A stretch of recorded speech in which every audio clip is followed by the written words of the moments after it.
anak-anak Indonesia. Bagaimana kabar kalian pada pagi hari ini? Saya berharap kalian dalam keadaan sehat walafiat. Kita bertemu lagi dalam pembelajaran bahasa Indonesia untuk siswa SMP kelas 9 semester genap. Anak-anak, sebelum kita mulai pembelajaran pada pagi hari ini, marilah kita berdoa terlebih dahulu. Berdoa dimulai. Berdoa selesai. Mudah-mudahan dengan doa kita, pembelajaran pagi hari ini bisa berjalan dengan baik dan lancar. Baiklah anak-anak, pada saat ini kita akan mempelajari materi baru, yaitu teks cerita inspiratif. Di antara kalian mungkin ada yang sering membaca cerita pendek ataupun dongeng ataupun juga novel. Mungkin juga di antara anak-anak tentu ada yang menyukai salah satu tokoh, bahkan anak-anak sangat terkesan dengan satu tokoh yang ada di situ. Nah, mungkin tokoh itu terlalu baik kelakuannya, dia sangat pemberani dan dia suka menolong orang lain. Nah, itu sebabnya kalian merasa sangat terkesan dan akhirnya ingin meniru perbuatan tokoh tersebut, dan kalian malah berjanji untuk berbuat seperti tokoh dalam cerita yang mengesankan tadi. Itu berarti anak-anak sudah terinspirasi oleh tokoh yang ada dalam cerpen tersebut. Nah, anak-anak, apa sebetulnya yang dimaksud dengan cerita inspiratif? Mari kita ikuti pembelajaran melalui video berikut ini. Pengertian teks inspiratif. Teks inspiratif adalah teks narasi yang menyajikan suatu inspirasi pelajaran, tuntunan hidup atau keteladanan kepada orang lain. Ciri-ciri teks inspiratif. 1. Teks berisi cerita, kisah, dan peristiwa tertentu yang berbentuk susunan paragraf menggunakan gaya bahasa naratif. 2. Memiliki kronologi atau urutan cerita yang jelas. 3. Terdapat suatu peristiwa atau konflik. 4. Memiliki unsur pembangun berupa tema, alur, karakter, dan sebagainya. Berikutnya, kaidah kebahasaan teks inspiratif. 1. Menggunakan kata kiasan dan metafora. Kata kiasan adalah kata yang bukan dalam arti sebenarnya. Metafora adalah majas yang membandingkan sesuatu dengan sesuatu yang lain secara langsung. Penggunaan kiasan dan metafora bertujuan agar cerita dapat disajikan dengan bahasa yang indah dan lebih menarik. 2. Menggunakan kata kerja transitif dan intransitif. Kata kerja transitif adalah kata kerja yang memerlukan objek. Kata kerja intransitif adalah kata kerja yang tidak memerlukan objek.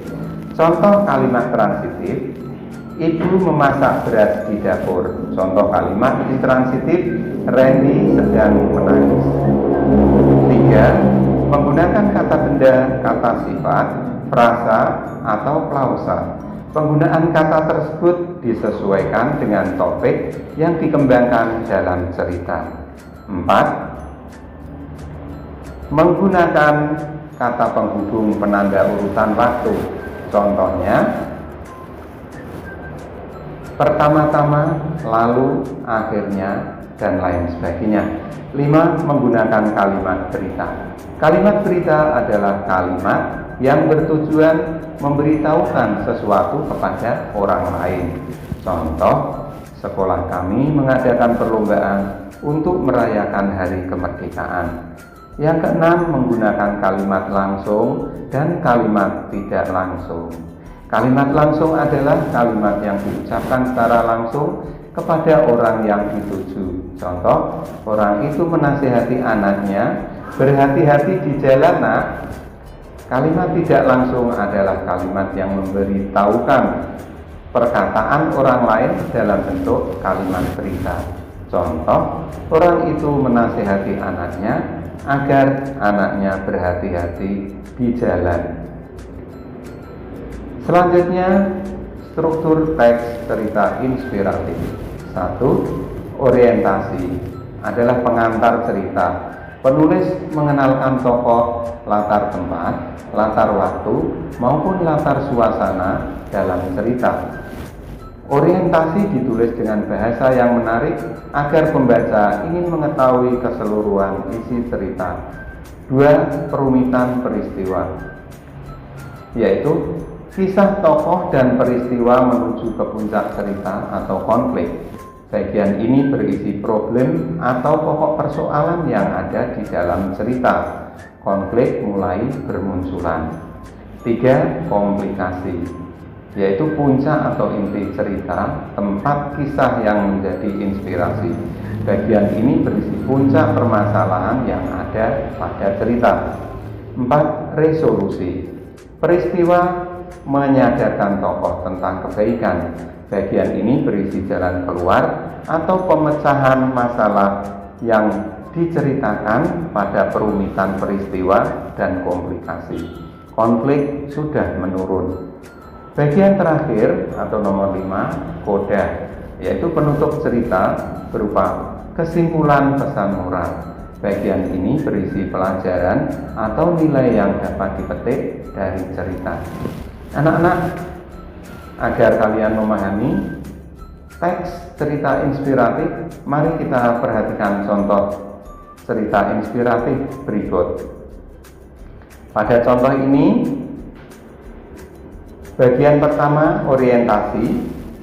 Pengarang mengenalkan tokoh cerita, yaitu seorang laki-laki cerdas, berbakat, dan tampan, tetapi dia sangat egois dan mudah marah.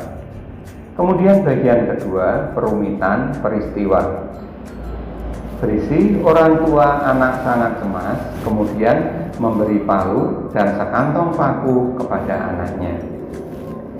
3. Komplikasi, berisi pagar kayu ternyata sangat keras. Anak itu dengan beringas menancapkan paku dengan menggunakan palunya. Kemudian pada bagian keempat, resolusi, anak sudah berhasil mengendalikan kemarahannya. Ia merasa bangga dan ingin merapikan pagar serta merawatnya. Dan pada bagian akhir atau kelima, yaitu koda, pengarang memberikan pelajaran kepada kita agar kita selalu memperlakukan seseorang dengan kasih sayang dan hormat. Jangan menyakiti orang dengan ucapan dan perbuatan yang tidak baik. Nah, anak-anak, mudah-mudahan kalian memahami penerapan struktur teks pada cerita inspiratif dari contoh tersebut. Berikutnya, langkah-langkah penulisan teks cerita inspiratif. 1. Menentukan tema atau amanat yang akan disampaikan. 2. Menetapkan sasaran pembaca cerita. 3. Merancang peristiwa yang akan dibahas dalam bentuk skema alur. 4. Adanya awal karangan, pengembangan, dan akhir karangan. 5.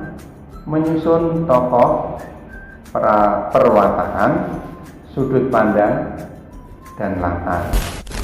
Anak-anak, demikianlah tadi pembelajaran kita pada pagi hari ini. Bagaimana kalian sudah memahami kan? Jika kalian belum memahami, silakan kalian simak lagi video pembelajaran yang baru saja saya sampaikan. Terima kasih atas perhatian Anda dan sampai bertemu lagi pada materi berikutnya. Mudah-mudahan video yang singkat ini bisa memberi manfaat bagi kalian semua. Jangan lupa klik like dan subscribe. Wassalamualaikum warahmatullahi wabarakatuh.